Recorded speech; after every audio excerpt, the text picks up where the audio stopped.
সকাল সকাল ঘুম থেকে উঠে যদি ফুল দেখি তাহলে মনটা এমনিতেই ভালো হয়ে যায়। খুব সুন্দর একটা শীতের ঠান্ডা হাওয়া বয়ে যাচ্ছিল, বোঝাই যাচ্ছিল যে শীত চলে এসেছে। শুভ সকাল, কেমন আছেন সবাই? আশা করছি সবাই খুব ভালো আছেন, আমিও ভালো আছি। তো আপনাদের সবাইকে অন্নপূর্ণা ব্লগে স্বাগতম।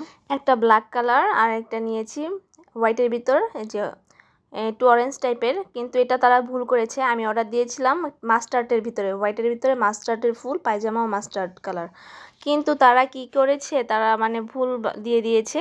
এটা হয়তো বা বুঝতে পারেনি, অনেক সময় এরকম হয়, কিন্তু আমি তাদের জানিয়েছি, তো বলেছে আমাকে আবার দিয়ে দিবে, সমস্যা নেই, আমি যেটা অর্ডার দিয়েছি সেটাই দিবে। তো এই জিনিসটা ভালো লাগলো, দেখি এখন কি করে। তো এটাও সুন্দর, খারাপ না, কিন্তু আমার মাস্টার্ড কালারটা বেশি ভালো লেগেছে, তো চেঞ্জ করে দেবে আবার দিয়েছি, তারা মেনে নিয়েছে। জিনিসটা খুবই ভালো লাগলো। তো এইদিকে রান্না বান্নার জন্য আবার চলে আসলাম দুপুরে। আজকে আসলে শনিবার, তো প্রতি শনিবারে আমরা আর কি নিরামিষ খাই। তো আজকে কোনো মাছ মাংস বা ডিম এই জাতীয় কিছু হবে না। আজকে তো সবজি রান্না করবে আর কি, তো এই জন্য সবজিটা বসিয়ে দিচ্ছিল মা। যেটা মূলত রান্না করছে, প্রথমে দিয়ে দিয়েছে শুকনো মরিচ দুটো, এরপর দিয়ে দিয়েছে পাঁচফোড়ন। পাঁচফোড়নটা দিলে কি হয়, সবজির মধ্যে একটা আলাদা একটা ফ্লেভার আসে, খেতে খুবই ভালো লাগে। তো অনেকে আবার হয়তো অন্যভাবে খায়, সেটা জানি না, কিন্তু আমরা পাঁচফোড়ন দিয়েই খাই। তারপর দিয়ে দিলাম তেজপাতা। এরপর এখানে নানান রকমের সবজি নিয়ে নিয়েছি, ফুলকপি, বাঁধাকপি, সিম, আরও মানে নানান রকমের সবজি।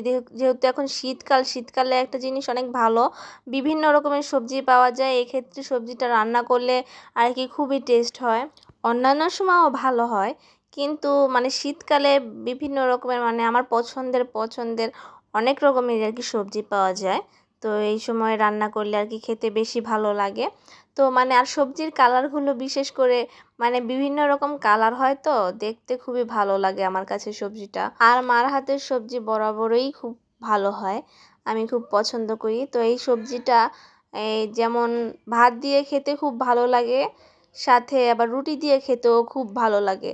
এরপর দিয়ে দিচ্ছে আদা। সবজিটাকে আগে একটু ভেজে নিয়েছে পাঁচফোড়নের সাথে, কিছুক্ষণ ভেজে এরপর দিয়ে দিয়েছে আদা বাটা। এরপর আদা বাটা দিয়ে বেশ কিছুক্ষণ যাবত সবজিটাকে আবার একটু কষিয়ে নেবে। কষিয়ে এরপর দিয়ে দেওয়া হবে স্বাদ মতো লবণ। লবণটা একদম স্বাদ মতো দিতে হবে, যাতে বেশি না হয়ে যায় আবার কমও না হয়ে যায়। দিয়ে এরপর আবার বেশ কিছুক্ষণ যাবত সবজিটাকে ভালোভাবে ভেজে নেবে।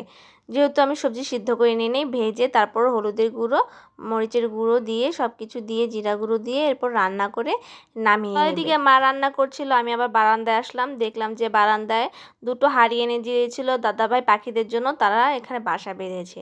তো আজকের ভিডিও এই পর্যন্তই।